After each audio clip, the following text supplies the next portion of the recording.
yung sinabi po ni Auntie Claire kanina. Actually, marami na pong usapin dito. Nakakatuwa po yung reaction ng mga BBM. Clueless po talaga sila sa nagaganap, no? Pinangungunahan po ni Auntie Claire, kasama na po ng lahat ng BBM supporters. Talagang wala po talagang kupas yung sa kanila po, atake lang sa Duterte. Mapupunan niyo po, isa lang yung tanong kay Auntie Claire, ang daming mga ano, no? Ang dami niyang mga impormasyong mga sinabi. Samantalang ang tinanong lang naman sa kanya, anong masasabi ng palasyo na yung kanyang kapatid, actually tinakwil na po ni ni Amy Marcos yung alyansa, no? Tapos talagang nag-solid na si Amy Marcos dito po sa endorsement ni BP Sara. Sabi ko nga kanina, yung topic natin kanina, problema pong malaki ng administrasyon, dalawang kandidata nila ay nagpa-endorso sa numero unong kalaban, no? Sa numero unong yung leader po ng oposisyon. Bakit sa kanila nagpa-endorso? Yan po ay malaking sampal, no? Yan po ay pagpapatunay lamang na sinking ship talaga tong si BBM. At mas nakakahiya po kung mananalo tong dalawang to. Dahil po dito sa endorsement na to, bigla pong sumipa yung tsansa, no? Yung tsansa po ni Amy Marcos at saka nito ni Camille Villar, ano man po yung sabihin natin, yung tsansa po ng dalawang ito ay bigla pong sumipa, no? Talagang naging winnable mula po sa laglagin, mula po sa papunta na po sa malalaglag na sila sa top 12, ay bigla pong naging winnable. Ganun po ka-importante yung sinasabi po nating endorsement ni BP Sara. No, ang laking bagay po nun. Yan po. Kaya problema po yan ng problema pong malaki yan ng administrasyon. Kasi hanggang ngayon 'di ba kung kayo po ay malakas ang puwersa talaga ninyo, ang gagawin po ng administrasyon, nagpa-endorse kayo sa kalaban namin, itatakwil namin kayo. At kukuha kami ng panibago. Pero ganyan po kahina, no? Yung ating administrasyon for the first time. Wala pa po ako narinig na ganyan na ibinasura. Kumbaga, itinakwil. Parang pinandirihan, no? Yan yung katotohanan. Pero clueless po si Auntie Claire, clueless po yung mga BBM supporter ng may tapaoho yan Wala po silang kaide-ideya na sinking ship na po sila. Wala pong kaide-ideya, kaya atake pa rin po ng atake. Actually, maganda yung tanong ni Ivan Mayrena. Ano masasabi nyo na inendorso, yung kapatid mismo, inendorso. Kita nyo naman po, di ba? Yung sa itim, na dyan po na sentro, ganyan po ka-effective yung itim na slogan, no? Ano na nga yung itim? Iboto Amy, di ba? Hindi ko na matandaan kung ano, parang iboto, di ba? Yun po yun, kaya tandang-tanda. Kaya ang laking bagay po niyan. Makikita po natin, kahit yan dalawa lang po, no? Kahit yan dalawa lang po pumasok, ang laking bagay po niyan para po i-boost yung popularity ni BP Sara. Talagang sasabihin po natin na ang nagpanalo sa kanila ay si Inday Trust Amy ba, yung itim? Sasabihin po ng lahat ng tao na ang nagpanalo kay Villar at saka kay Amy Marcos ay walang iba kundi si BP Sara. Malaking bagay yan. Mula po sa, kumbaga, mula sa laglagin, sinave kayo ni BP Sara. Okay, punta na sa utang. Sabi, mataas daw ang utang. Di ba? 7.2 daw Ang nautang, 7.2 trillion daw ang nautang. Ayan kasi, 7.2 trillion.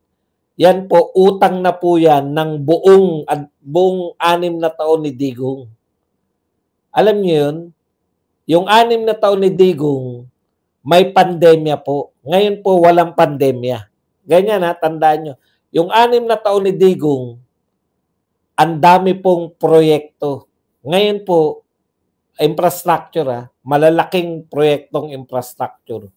Huwag nyo pong i-deny. Baka sabihin nyo na naman na asan ba dong, asan yung mga proyekto na yan.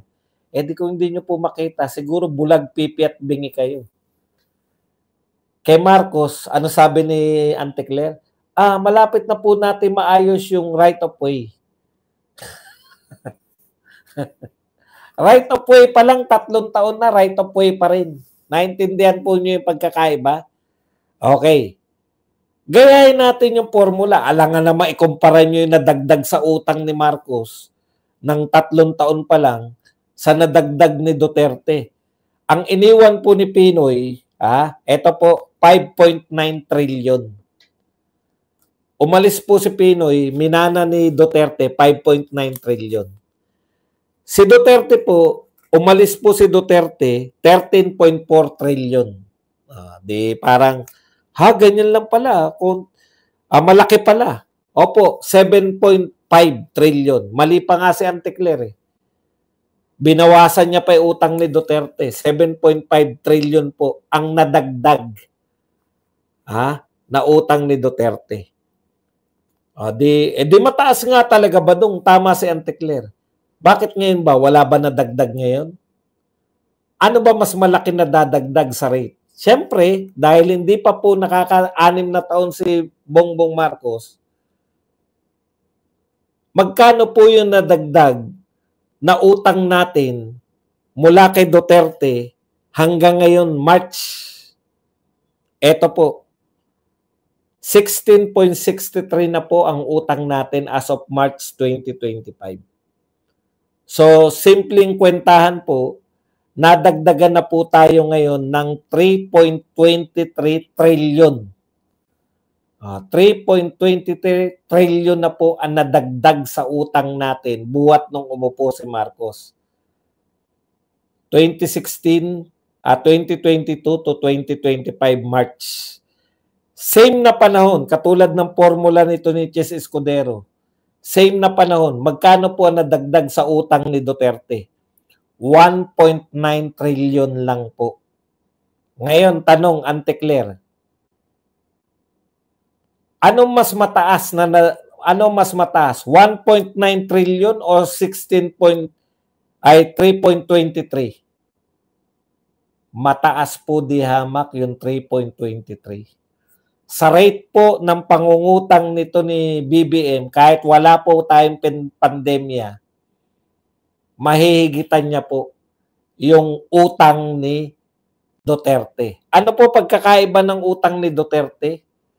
Sa same panahon po, sa aktual na panahon, 1.9 lang po. First 3 years ni Duterte, 1.9 trillion lang nadagdag. Wala pa kasi pandemya Nakukuha niyo po yung diferensya. Wala pang pandemya, kaya konti pa lang. Sa panahon po ni Marcos, 3.23 trillion na nadadagdag. Same period. 3 taon. First 3 years ni Marcos, 3.23 na nadadagdag sa utang natin. Badung, baka maraming gasto si Marcos. Wala pong proyekto. Ano sabi ni Auntie Claire? Yan pong 1.9 trillion, sangkatutak po ang proyektong ginagawa noong panahon ni Duterte. Ngayon pong 3.23 trillion, wala halos proyekto. Panay ayuda lang. Badung, baka, eto po yung baka ninyo. Wala pa po dyan yung binentang ginto. Hindi po tayo nagbenta ng ganong karaming ginto katulad ni Marcos. Kahit po pandemya na. Hindi po tayo, ngayon po simut na po ang ari-arian natin na ibenta na po lahat. Nagbenta tayo ng mga lupain, nagbenta tayo ng mga ginto, nagbenta tayo ng mga ay gumawa, meron pang pera nilikha, yung Maharlika Fund. O, ang dami po eh. Magaling po sa paggawa ng pera tong gobyerno na to eh. Meron pang kinuha sa PhilHealth, meron pang kinuha sa PDIC, 117 billion yung sa PhilHealth, 80-something billion. At iba pa pong mga kinuwang pera. Sangkatutak yung dumaan na pera. Bukod pa po, utang lang po yan. Ha? Kay Duterte po, wala tayong binenta, wala tayong Maharlika Fund, wala tayong kinuwang pera mula kung saan. Auntie Claire, sa tingin mo, sinong mas malaki ang dinagdag na utang? Si Marcos o si Duterte? Si Marcos. Kaya hindi nyo pwedeng kantyawan si Duterte ng utang. Before pandemic, no? Before pandemic,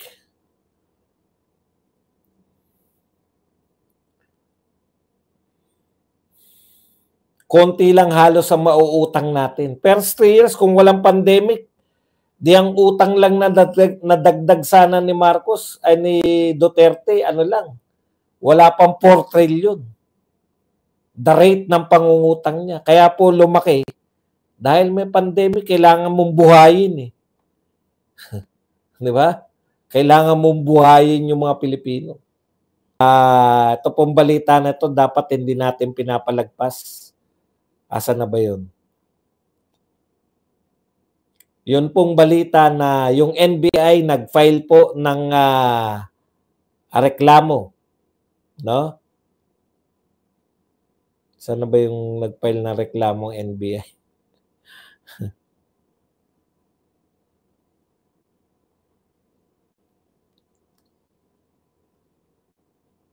Dito po kay Lambino, Attorney Lambino, kandidato po natin pagka-senador. At saka kay dating secretary, ito po, NBI files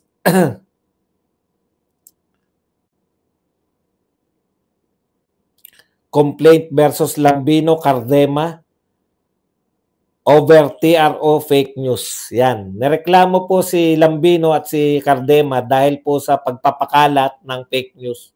Antindi po ng gobyerno natin, no? Lahat po talaga, basta may nasabi ka o may nasulat ka na ganyan, di ba?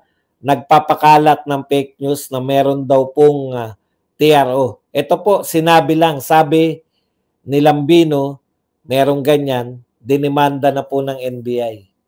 Nag-file na po ng complaint. Basta po, kalaban ng pamahalaan, ang bilis mag-file. Tanong ko po sa NBI, nakikinig naman po siguro kayo, NBI. Nakikinig naman kayo siguro ng Senate hearing ni Amy Marcos. At kitang-kita po ron, nalalantad po, wala po nagde-deny na may mga nilabag po doon na karapatan si Tatay Digong. Yung karapatan niya na iharap siya sa local na korte, hindi po ginawa. Imbis na po iharap sa local na korte, diniretso po sa Netherlands. Wala po problema. Karapatan nyo yan. No? Karapatan yung silipin ng lahat ng mga pwede nyong ireklamo. Okay lang. Wala pong problema. Sasagutin nila yan. Ni Cardema at ni Lambino. Ang tanong ko naman po, magpa-file din po ba kayo? Yan kasi sinabi lang eh. Yung mga gumawa po, yung sila mismo yung gumawa, yung pinagkaitan nila si Tatay Digong na makita ni BP Sara. Lahat po nagsasabi na labag yun sa batas. Magpa-file din ba kayo, NBI? Sa mga taong nagkait kay Tatay Digong na makita ang immediate family na si BP Sara. Paglabag po yan. At nakita po ng lahat ng tao yan. Diyan sa hearing sa Senado. Pwede kayong manghingi ng dinidemanda nyo po o nirereklamo nyo, nagko-complain po kayo, nagdedemanda kayo sa mga taong nagsalita lang. Paano po yung gumawa ng mga di umano ay paglabag sa batas? Aminado po eh.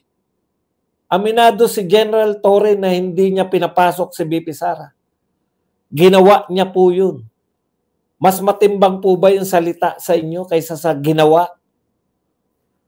Wala po ba kayong isasampang reklamo sa nag-utos na wag dalhin sa korte kundi diretso sa dahig?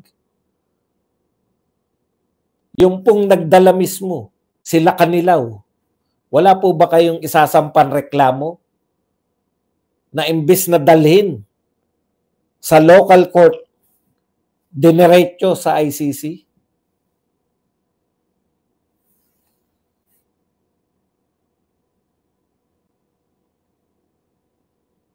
Ang hirap naman yun. Masyado kayo mahigpit sa salita. Pero yung mga gumawa mismo, yung nagdala kay Tatay Digong, lahat po nagsasabi na ito extra kidnapping na lang. Kasi pang abogado yung extra judicial, kung ano man ang tawag doon. Kidnapping. Wala kayong isasampang reklamo. Pagsasalita, ang bilis nyo. Sinabi nilang Bino, fake news yan.